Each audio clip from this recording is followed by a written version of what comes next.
Cora, if I could begin my remarks by just acknowledging and thanking Minister Jack Chambers for his announcement this morning for the 2.5 million for swimming pools right across the country. My own Bailborough Leisure Centre and Swimming Pool and Cavan Leisure Centre were recipients of that, and we know how desperately they needed that type of funding. But on a more pressing matter, Minister, I have to begin by commiserating with the Galway players and management team who found themselves in a most difficult situation on Sunday. Before the game commenced, and this was of course the semi-final All-Ireland, they were seriously disadvantaged with little time or no warm-up time, an essential ingredient in any team's pre-match preparations. Everything was rushed for Galway, which didn't allow for proper mental or physical preparation before that defining match. They were not on a level playing field, Minister.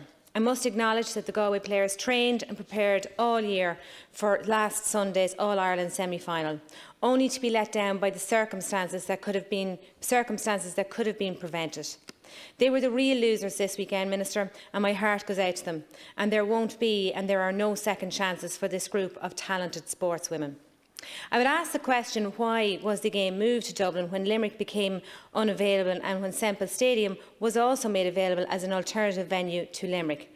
Surely for both teams, Thurles was nearer, and the decision to bring to Parnell Park needs an explanation also. For me, that's a core part of the problem here. Minister, last year, as you are well aware, 56,000 people attended last year's final in lashings of rain, and because of the sudden change, TG Carr, who promote and do tremendous work to promote Penlaban, were so strongly, were unable to televise it due to the lack of time and the change of venue. Viewers and supporters were also let down, and I can only imagine how the families of these players must have felt too, the disappointment at not being able to watch the game. The image of the ladies' game has been tarnished by questionable decision-making in the lead-up to the game. Going forward, Minister, the three organisations, the GAA, the LGFA and the Camogie Association, need to work together for the betterment of their players. The original change to this match was caused by 5 Cork dual players being unable to, due to a clash between Camogie and the ladies' football the previous weekend, and that's where communication needs to be an important part of all this. Maybe considering the curtailed and condensed season this year, an issue was likely to occur. However, a reoccurrence cannot be constant, as it threatens the image and the perception of the game. At the heart of sport is equality, and this needs to be central to how ladies' football and women's sport in general are catered for. I intend to pursue further the imbalance that presently exists for players' expenses among GAA players and female players.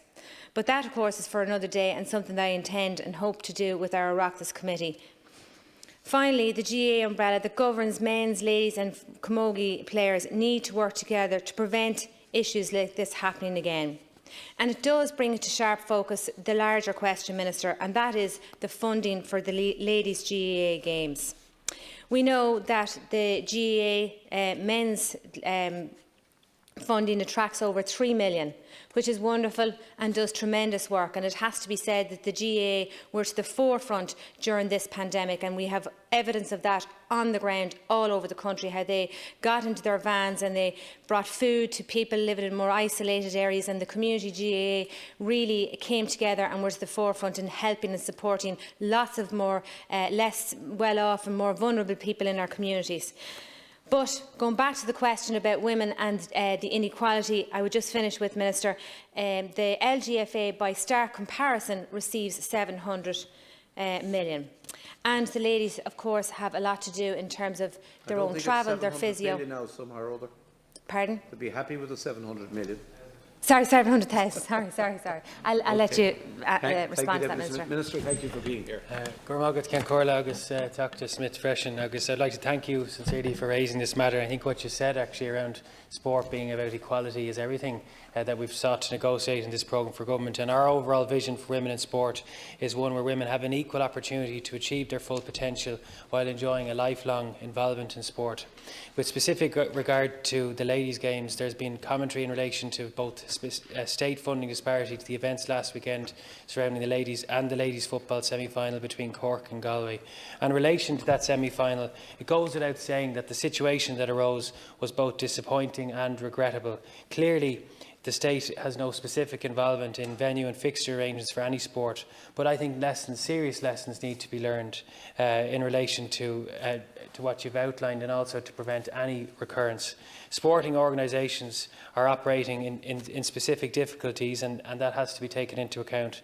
But as Minister for Sport, and I agree with what you said, we need to encourage closer collaboration and cooperation between all the associations in the Gaelic Games family, and it should not happen again. In relation to state funding, I am committed to the narrowing and elimination of the current funding gap between the WGPA and the GPA. Future government decisions regarding these player support schemes will also be informed by an outcome of an independent review of these schemes commissioned by Sport Ireland that is currently underway. There is, in my view, a really strong case for the development of a common funding approach and a framework to guide an equitable distribution of such funding in the future. And I have already discussed this matter with Sport Ireland, and I am committed to ensuring that it has progressed in the short term in tandem with the review. We have to have equality, as you've referenced.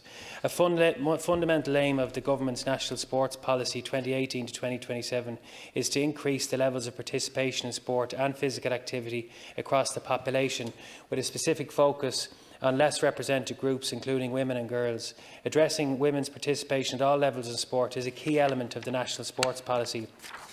A lot of work is happening and good progress is being made, not just in terms of increasing participation by women and girls, but in the important areas of leadership and management roles in sport.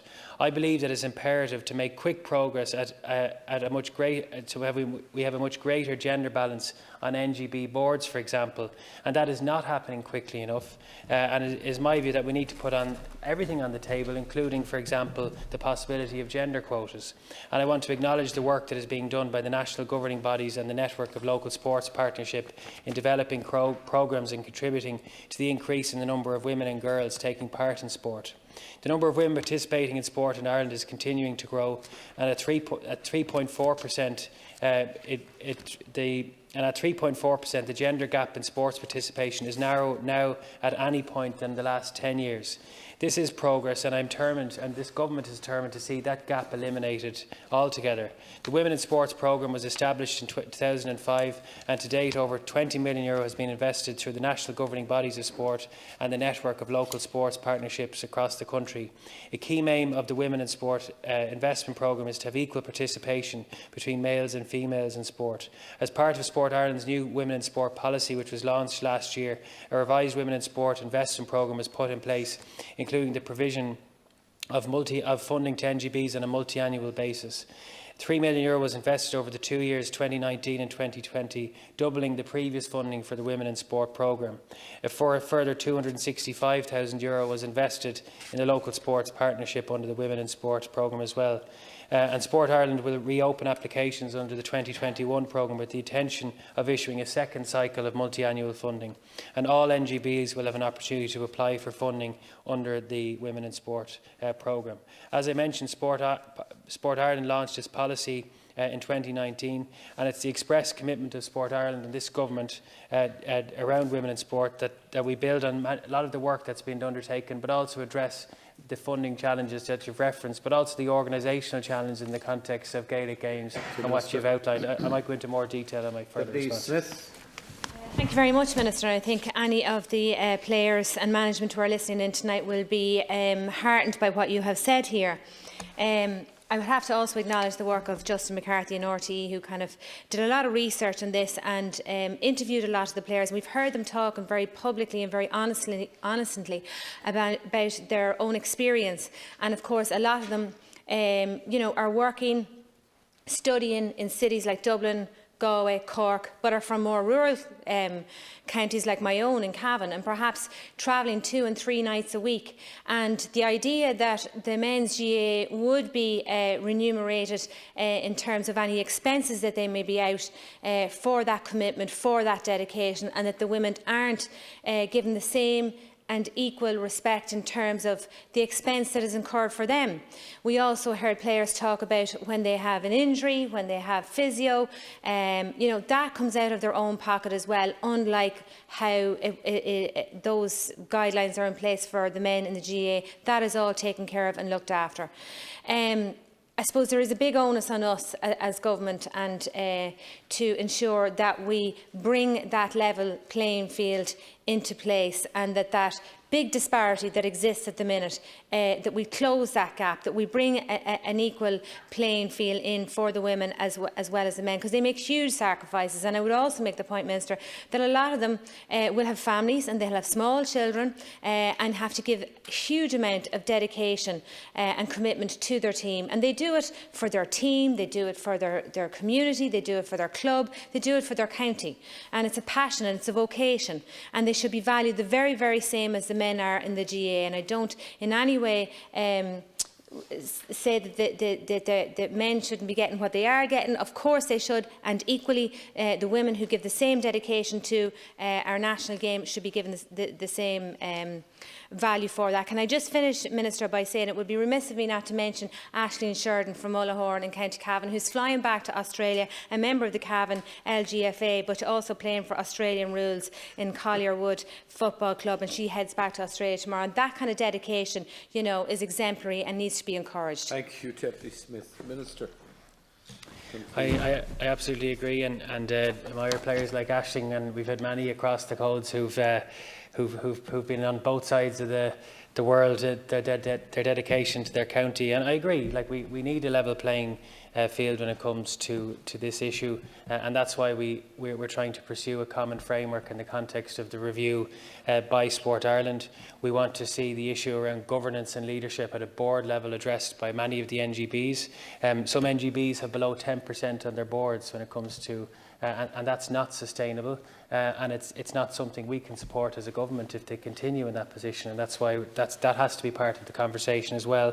And in terms of the broader Gaelic Games associations, we need to see better cooperation and coordination and collaboration across fixtures, across how games are organised. I know when I've been involved for local club when it comes to Gaelic Games from a young age, and I know in my club it's one club across camogie, ladies football, Gaelic football and handball. Everyone operates collectively with equality at its heart and promoting all the games together, and we wouldn't have seen what manifested itself nationally in recent days happen in many of our local clubs across the country. And that's why I think we do need to see greater cooperation across the associations in that regard, and why we have already discussed. So I met Sport Ireland raised this as a key issue in terms of the funding approach. I think the current position certainly sends the wrong signal to women and girls and people who want to see and play our national games. There should be a common funding approach,